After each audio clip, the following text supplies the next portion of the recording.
Welcome to এসএসসিএন BSL স্টুডিওতে আমি বুলবুলি এবং আমার সঙ্গে রয়েছেন ভারতের দুই প্রাক্তন তারকা জাতীয় ফুটবলার ভাস্কর গাঙ্গুলি এবং অ্যালভিটো ডি কুনহা।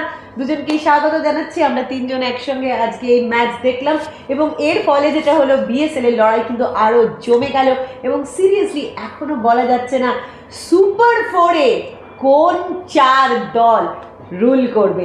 এবং আজকে আমরা হাওড়া হুগলি ওয়ারিয়ার্স এবং নর্থ বেঙ্গল ইউনাইটেড এসসি রেজাল্টটা চট করে বলে নিই। 1-0-তে north Bengal united SC Howrah Hooghly ওয়ারিয়ার্সকে হারিয়ে দিয়েছে। কিন্তু এটাও মানতে হবে হাওড়া হুগলি ওয়ারিয়ার্স কিন্তু তাদের ফুল স্ট্রেংথ নিয়ে খেলেনি ভাস্কর স্যার। তাহলেও নর্থ বেঙ্গলের খেলা দেখে আপনার কেমন লাগে? নর্থ বেঙ্গল পজিটিভ ফুটবলটা খেলার চেষ্টা করেছে, জেতার জন্য খেলার চেষ্টা করেছে। Howrah Hooghly warriors already 23 point পেয়ে গেছে, চলে গেছে। তাদের কাছে ম্যাচটা অতটা গুরুত্বপূর্ণ ছিল না। নিয়ম ম্যাচ আমি বলবো না, কারণ যে কোনো প্লেয়ারই খেলে ম্যাচ জেতার জন্য খেলে। যারা খেলার সুযোগ পাচ্ছিল না তাদের সুযোগ দেওয়া আছে, তারা হয়তো আমি আসতে পারি কিনা সেই জন্য দেওয়া আছে। যদি খেলার প্রথম দিক থেকে দেখি, নর্থ বেঙ্গলে একটা মানে ম্যাচটা জিতবো এই একটা মনোভাব ছিল, তার ফলশ্রুতি হিসেবে তার গোলটা পেয়েছে এবং অনেকগুলো গোল মিসও করেছে। ম্যাচটা উপভোগ্য হয়েছে। আমি আগেও বলেছিলাম, আজকেও বলছি, এখন ফোর্থ টিমটা কে হবে, ফাইনাল ফোর্থ টিমটা এখন খুব বলা খুব মুশকিল। কারণ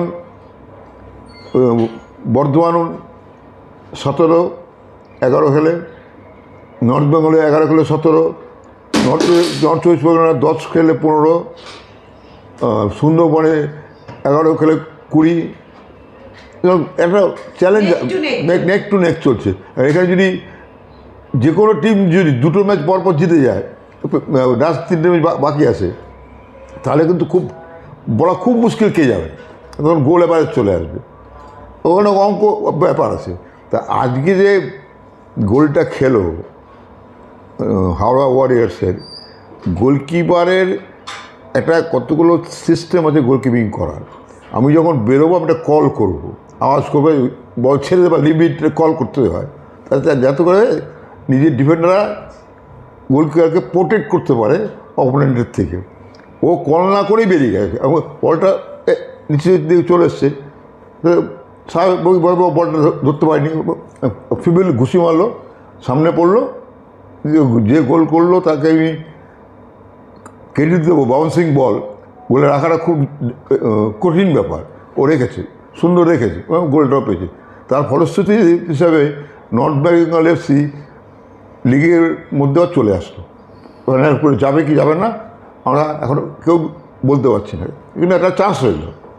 অ্যালভিটো ডি কুনহা, আপনার কাছে আমি পুরো ম্যাচের একটা সাম আপ চাইবো। সেটা হলো যে একদম শেষ থেকে যদি শুরু করি, একদম 98 মিনিটসে রাজা বর্মনের একটা আউটস্ট্যান্ডিং সেভ এবং এরকম গোলকিপার যে থ্রু আউট দ্য ম্যাচ কিন্তু টিমকে একটা কনফিডেন্স দিয়ে গেছে।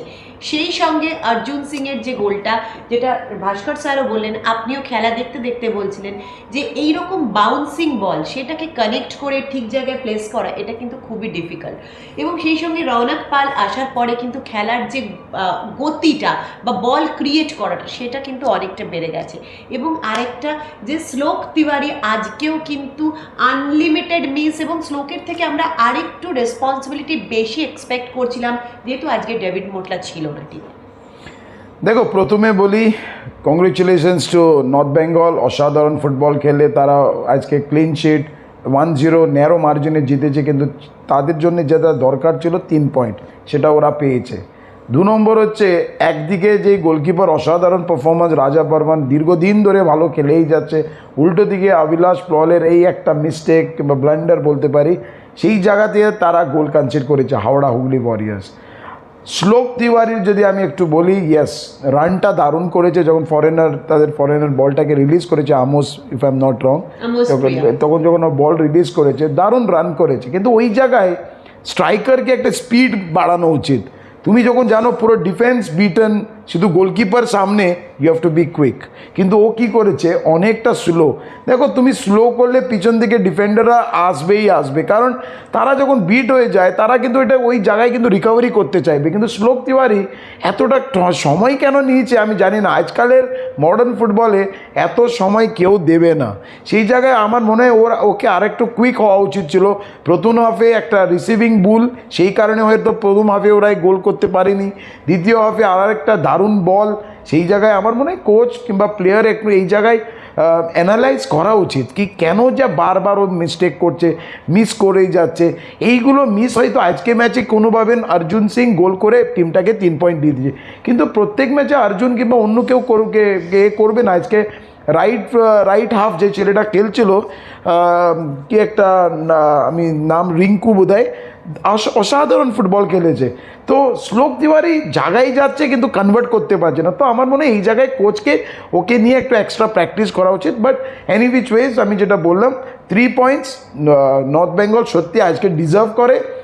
ব্যারেটোর দল কাকে খেলিয়েছে দরকার নেই, তারা কিন্তু as a Howrah Hooghly warriors নামিয়েছে। কালকে হেডলাইন্স বলবে, অবভিয়াসলি কালকে হেডলাইন্স বলবে north Bengal beat the table toppers, সেটাই রইল। কিন্তু নর্থ বেঙ্গল ইউনাইটেড এসসি কিন্তু টেবিল টপার হাওড়া হুগলি ওয়ারিয়ার্সকে 1-0 আজকে বিএসএল এর এই ইম্পর্টেন্ট ম্যাচে হারিয়ে দিয়ে আবার বিএসএল এর যে সুপার 4 এর লড়াই, সেই লড়াই জারি রেখেছে।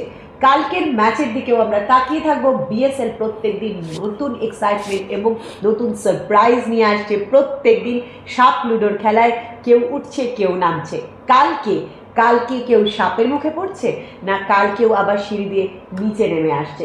দেখতে চোখ রাখতেই হবে SSCN এ, এবং আপনার অ্যাপ স্টোর বা প্লে স্টোর থেকে ডাউনলোড করতে হবে জি5 আপনারা প্রত্যেকটা ম্যাচ লাইভ স্ট্রিমিং দেখতে পাবেন। জি বাংলা সোনার কিন্তু আপনারা প্রত্যেকটা ম্যাচ লাইভ স্ট্রিমিং দেখতে পাবেন। সেই সঙ্গে ডাউনলোড করতে হবে অ্যাপ স্টোর বা প্লে স্টোর থেকে SSCN, তাহলে SSCN এর বিএসএল এর সমস্ত স্টোরি ফুল কভারেজ আপনারা দেখতে পাবেন।